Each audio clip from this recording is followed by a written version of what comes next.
What's going on, everybody? Welcome to Wager Zone Podcast, and we are back for another MMA breakdown, guys. This is UFC Nashville, Lewis versus Teixeira, and guys, that's some banger of a main event. Someone's gonna get slept, I believe, in that main event, so stay tuned for that prediction for the main event. If you guys are here for the first time, click that thumbs up, like the video, subscribe to the page, come back every single day, guys. Go check out my previous videos. We did LFA, where it was kind of a slumpy week for LFA, and we have Cage Warriors out. If you guys want to go bet on some Cage Warriors, we have a Cage Warriors video out. We just posted about an hour or two ago, so go check that out.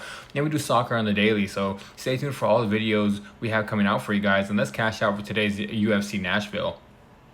First fight of the night, guys, is going to be Fatima Klein taking on Melissa Martinez. I'm taking Fatima Klein. I think Fatima Klein is honestly going to come in here in a dominant fashion and win this fight. I think if she can outstrike Melissa Martinez, even though Melissa Martinez is a kickboxer where she comes from a kickboxing background, I just think Fatima Klein is going to be faster. She's going to be overall the better fighter on the feet, and she's going to be the overall better fighter on the ground. I just don't see a way Melissa Martinez wins this fight. Fatima Klein has her beat everywhere, in my opinion, but the main road to victory for Fatima Klein is she can get this fight to the floor. She's probably most likely going to be dominant on the floor more than the feet.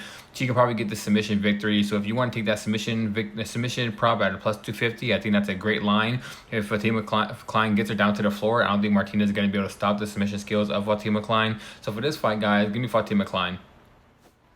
All right, next fight, Mitch Ramirez taking on Mike Davis. This one, I'm taking Mike Davis. He's another big favorite for the second fight of the night, but I just think Mike Davis is levels above Mitch Ramirez. I think Mike Davis can honestly outbox Mitch Ramirez pretty easily. I think he can come in here, if he just boxes with him, he can honestly knock him out, and I do believe he's just a way better striker. He can honestly take him down as well. He's a really good wrestler, but if he takes Mitch Ramirez down, he's kind of playing into Mitch Ramirez's game plan, the only way he can win. But either way, I do believe Mike Davis is stronger on the top control, and I believe he won't get submitted. But Mike Davis should stand at range and box with him and honestly probably knock this guy out. And if he does take him down, guys, he can probably honestly win this fight with the wrestling as well. So either way, I think Mike Davis wins this fight. I don't think it's going to be that tough of a fight for him. So give me Mike Davis.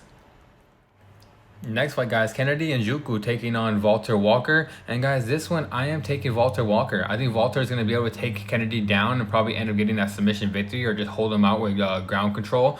This fight is probably going to be very close. And the reason why I'm taking Walter mainly is because the line is way off. I just think Kennedy Nzechukwu is not that good of a fighter. Like, if you guys have been here for a while, we bet Kennedy Nzechukwu. We bet against him when he took on Ovin St. Preux, because I was like, guys, like, Kennedy was not that good of a fighter in my opinion. Now he's up in heavyweight. Probably a lot of people think he's a lot better here, but still, I just don't think he's all that, and I don't think Walter Walker's all that. But if you give me almost a plus 200 underdog of Walter Walker, where he has the way better grappling skills. If he gets this fight to the floor, he can honestly win this fight by submission pretty easily, or just hold that top control, because I don't think Kennedy's going to be able to get back up.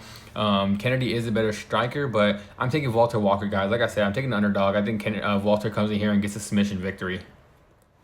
Next fight, guys, another big favorite is going to be Lauren Murphy taking on Eduardo Moura. I'm taking Eduardo Moura. I just think Lauren Murphy's at that age where she's probably not going to be able to get any more wins. She could be dropped from the UFC soon. Probably should end up retiring, because Lauren Murphy is, like I said, she's getting up there in age. She took a lot of damage in her career. I don't think she's going to be able to get to that title anytime soon.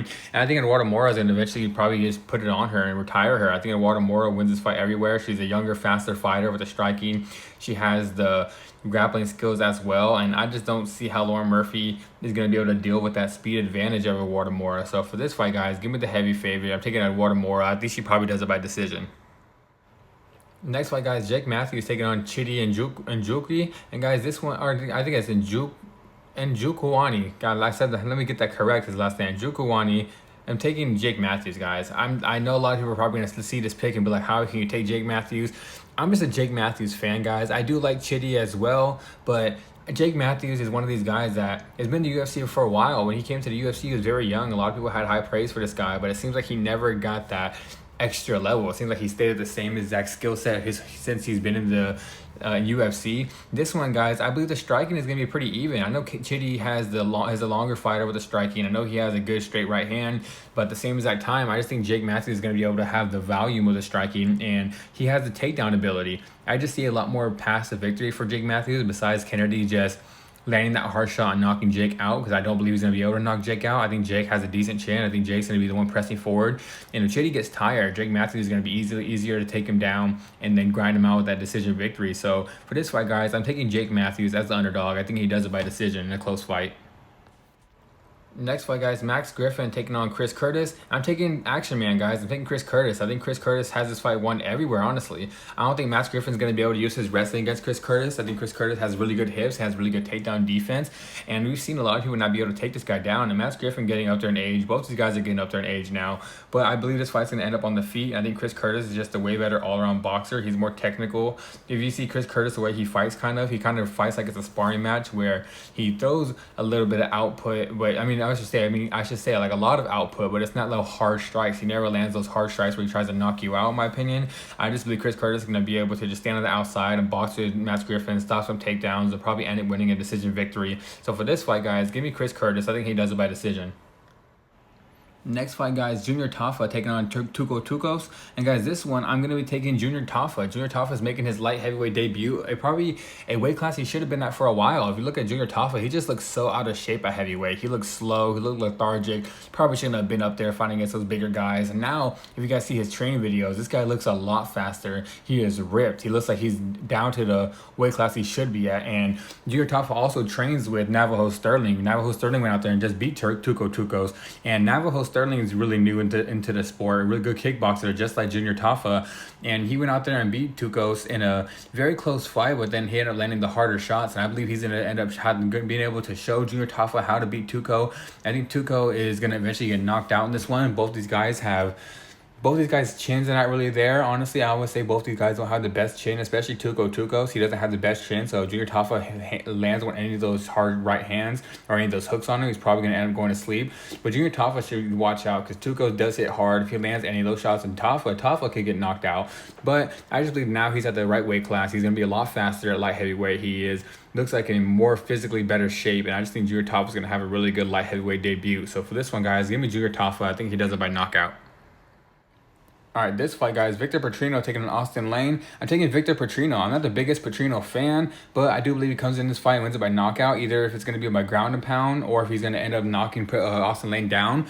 Austin Lane is a wrestler. He's a really big guy that used to be a football player, but I just don't believe he's going to be able to use that wrestling against Victor Petrino. I think this is going to end up probably a standing match, and if anyone's going to get taken down, it's going to be Austin Lane. I think Victor Petrino is eventually going to land that hard right hand on Austin Lane and knock him out. Austin Lane does not have the best chin, and Austin Lane's probably going to end up be shooting for his life towards the end of the fight, and Victor Petrino is probably going to either finish this by ground and pound or he's just going to knock him out cold. So for this fight, guys, give me Victor Petrino. I think he probably ends up knocking him out on the feet or ends up ground and pounding him.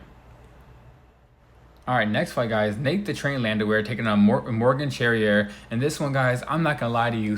Part of me really wanted to take Nate Landwehr. He's at home in Nashville, this country boy fighting against his almost like, now I don't want to say his hometown. Maybe he's from Nashville. I'm not sure exactly where he's from, but it seems like I think he might be from that area. And a lot of people like him out there either way. And he's going to be having like the home field advantage out there with all the fans cheering for him. And I really wanted to take Nate the Train, but guys, I'm taking Morgan Charriere. I just think he's a better all-around fighter. I think he has the wrestling. I think he has the grappling. His cardio is kind of 50-50 because Nate's the one that has a better cardio, but the technical abilities with the striking is Morgan's just a way better technical striker than him.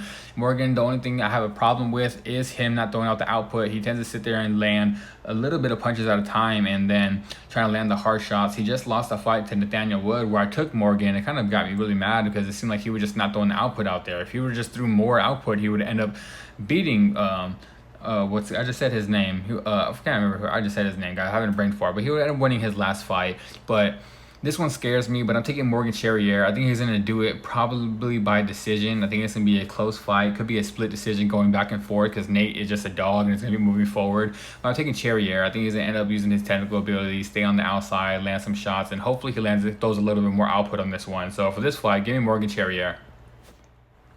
All right, next fight, guys, Calvin Kattar taking on Steve Garcia. This one I'm probably not going to have the biggest investment in, probably not one I want to put too much money on because I do believe it's going to be a very close fight. And Calvin Kattar taking Steve Garcia. I'm taking Steve Garcia. I think he's probably going to get it done by knockout. Calvin Kattar has lost 4 fights in a row. And if you guys look at the momentum, Steve Garcia has won like 4 fights in a row. Calvin Kattar's lost like 4 fights in a row. And these odds are close because Calvin Kattar is a really good fighter. He tends to end up fighting these guys that try to take him down and or even just like land some hard shots on him. Steve Garcia is not going to shoot a takedown. Steve Garcia is going to stand and bang with him. But it's probably going to be a fight where both these guys are going to land their shots. Both these guys are going to hit each other, and it could go to Calvin Kattar's way if he ends up using that boxing ability and makes a comeback for this fight, wins by decision.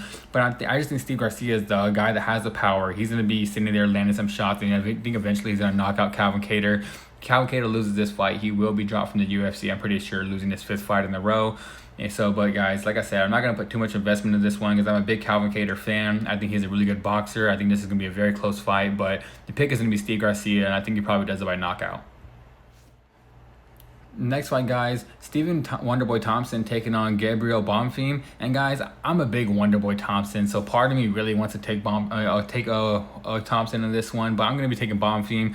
I think Bonfim is just a younger, more athletic guy, and the only way Thompson wins this fight if he stays on the outside, moves around the ring, and tries to pick him apart from the outside. But I just think Bonfim is eventually going to get him down to the floor, shoot that double leg, take him down to the floor, use his jiu-jitsu, and probably get a submission victory.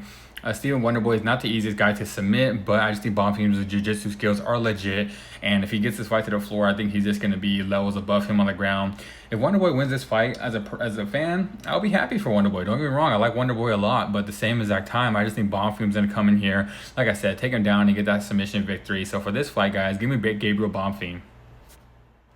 Alright guys, now for the main event, the banger main event I was speaking of. Derrick Lewis taking Tafa Teixeira, 2 really big guys. Tafa is 6'7". Derrick Lewis, if we know, is the black beast. He is humongous as a human, has all the weight, all the strength, and just a big overall guy that hits very hard. But this fight, guys, I am going to be taking Tafa Teixeira. I think Teixeira is going to eventually knock out Derrick Lewis. Derrick Lewis is getting up there in age at the moment. I know he's a big fan favorite. I know a lot of people are saying that Tafa is very tall, and Derrick Lewis does really well against tall guys and lands those hard shots, but I just think Tafa is just going to eventually just knock out Derrick Lewis. The age difference is just extreme. Derrick Lewis is 40 years old now. I think he's lost athleticism. I think Tafa is one of these young prospects in the heavyweight divisions that's coming forward, and he's probably going to end up getting to that top 5 area if he just keeps winning these fights. He's won all his fights in the first round. I know people are going to say he doesn't probably have the cardio, but Derrick Lewis doesn't have the cardio either. I know people are saying, well, he lasts 5 rounds. Yeah, he lasts 5 rounds, but by the 3rd or 4th round, he's breathing very heavy and just swinging very wild. And that might turn into this kind of fight where both these guys just gas out by the 3rd or 4th round. They're just swinging heavy. But I do believe Tafa is going to eventually knock out Derrick Lewis in that 1st or 2nd round. And Tafa can honestly take down Derrick Lewis as well and probably use his jiu-jitsu skills to win this fight and get a submission victory.